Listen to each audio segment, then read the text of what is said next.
est notre invité dans cette édition de l'interview. Il s'exprime sur la transformation des chaînes de valeur en Afrique et les enjeux du plan Comores émergent.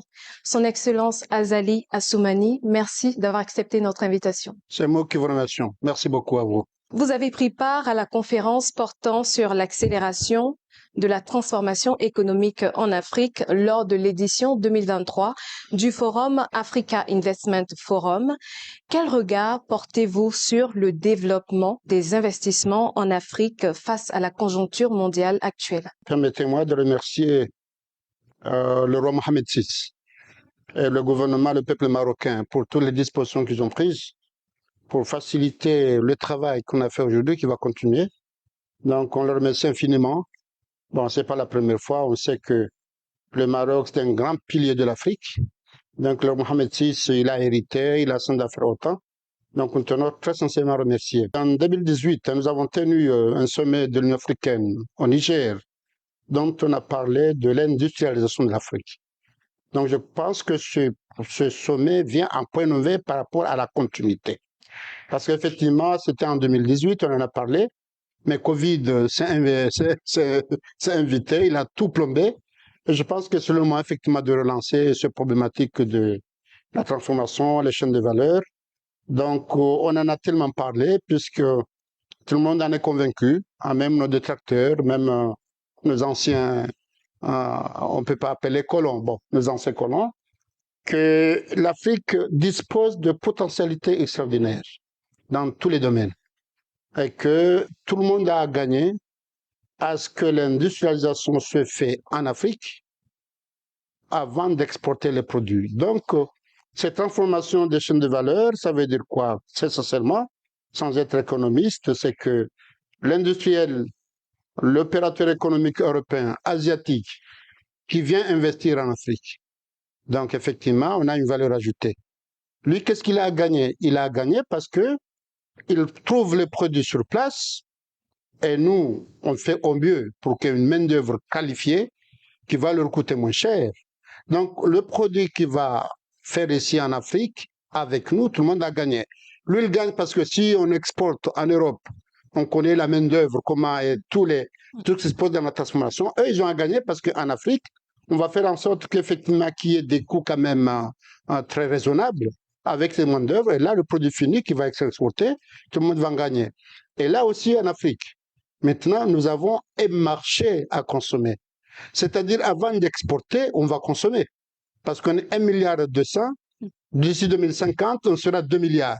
Donc, l'opérateur étranger qui a produit ici, il a tout à gagner parce qu'il a déjà un marché local. Donc, peut-être quand il va exporter vers l'Europe et l'Asie, mais ici, il a le marché qui peut. Et nous aussi, ça peut nous prémunir des famines, des pénuries. Donc, tout le monde a gagné. Donc, le sommet d'aujourd'hui, c'est quand même très important.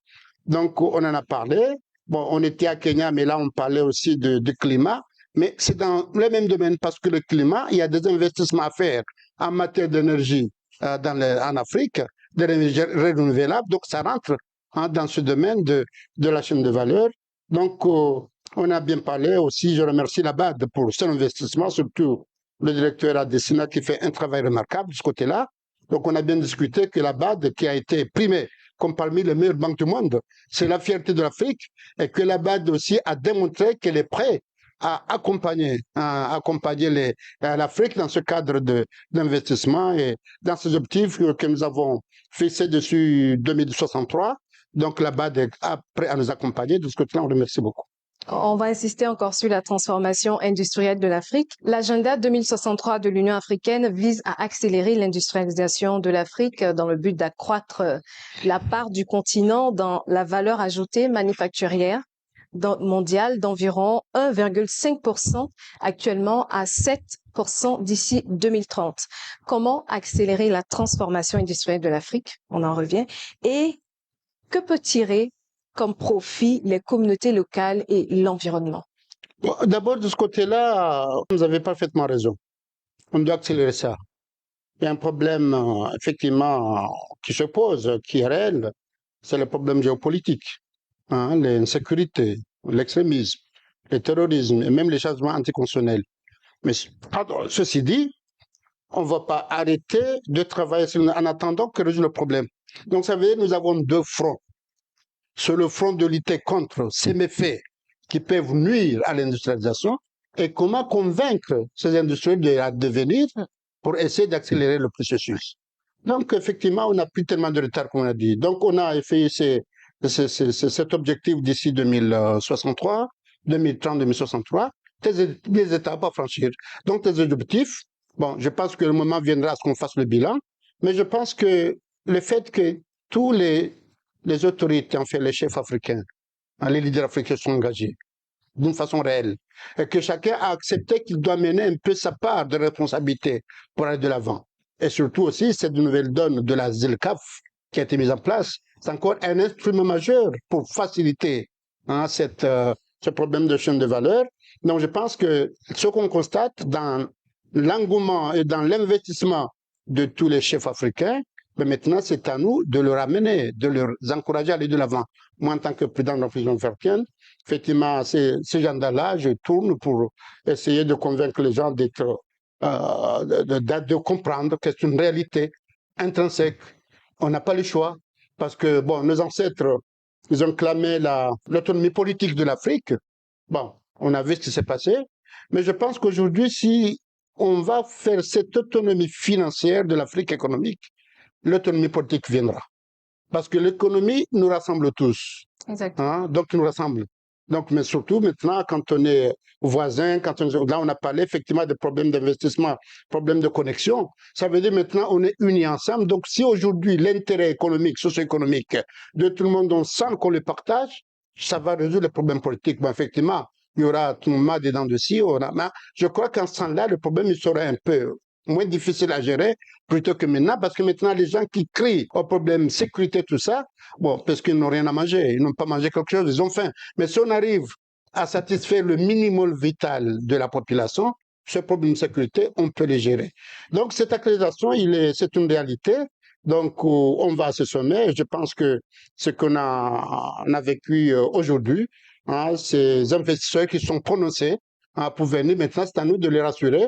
Par exemple, nous, aux Comores, nous avons voté une loi pour revoir le code des investissements. C'est-à-dire faire en sorte que l'investisseur qui arrive, effectivement, il soit rassuré que l'État a pris toutes les dispositions pour faciliter son travail et du côté aussi de la sécurité pour qu'il puisse investir, dormir facilement sans se poser beaucoup de problèmes. Parlons du rôle des institutions financières. Quel est ce rôle clé-là que doivent jouer ou que peuvent jouer les institutions financières pour accompagner le développement des chaînes de valeur en Afrique? Les institutions financières, effectivement, c'est une très bonne question parce qu'ils ont de l'argent. Ils veulent de l'argent. Donc, et qui sait aussi en contrepartie. Donc, sur le plan du fonds, il n'y a pas de problème. Ils sont prêts à aller. Nous aussi, à un moment donné, on était un peu dubitatifs, mais ça, on l'a accepté.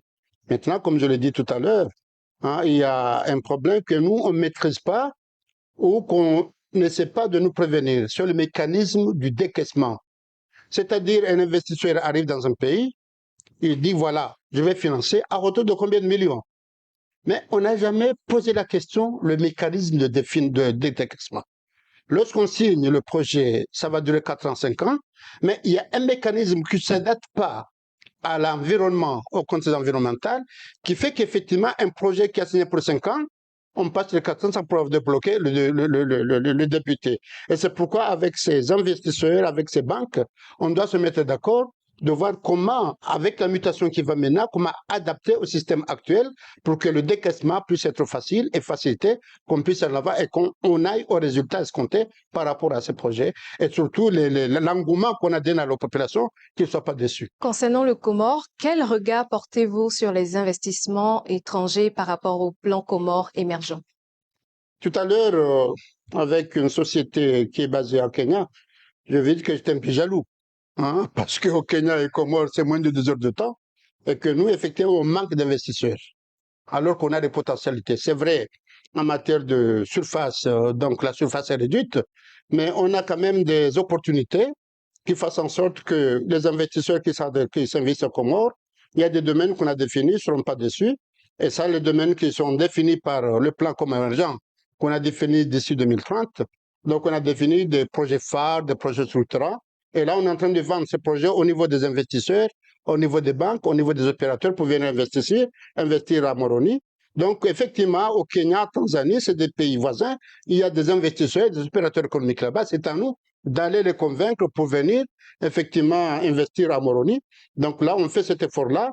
Donc, on pense qu'on va être écouté, mais bon, ça a bien commencé, hein, puisque, comme je l'ai dit, la Banque mondiale nous a hissé des pays les moins avancés aux pays à revenu intermédiaire.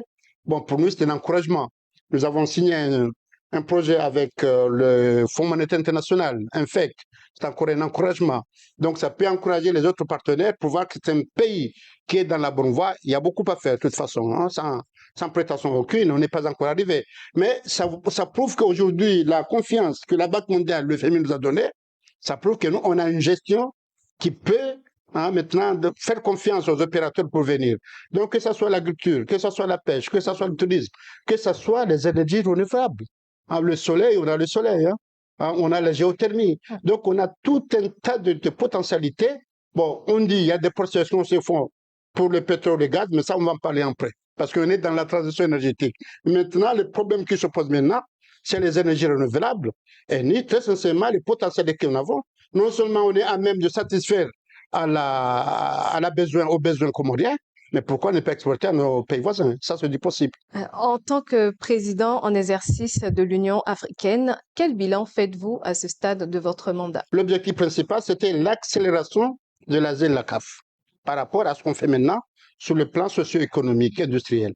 Malheureusement, il y a des problèmes qui sont invités, les changements anticonstitutionnels ou les problèmes qui se passent au Soudan maintenant.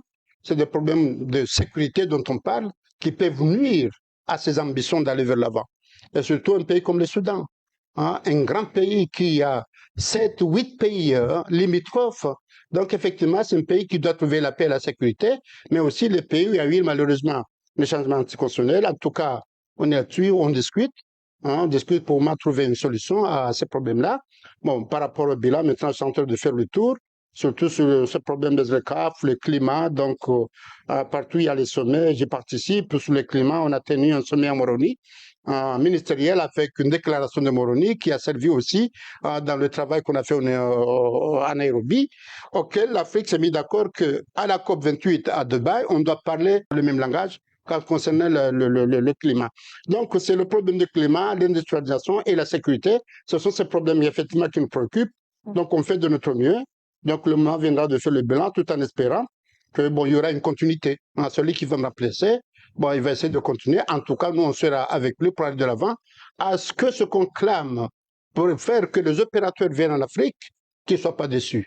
Bon, qu'on les convainque de venir, et une fois venus, qu'ils ne soient pas déçus, mais au contraire, qu'ils se disent, on a mis du temps à venir, et que c'est tout le monde qui va en gagner, comme disent nos amis, gagnant-gagnant.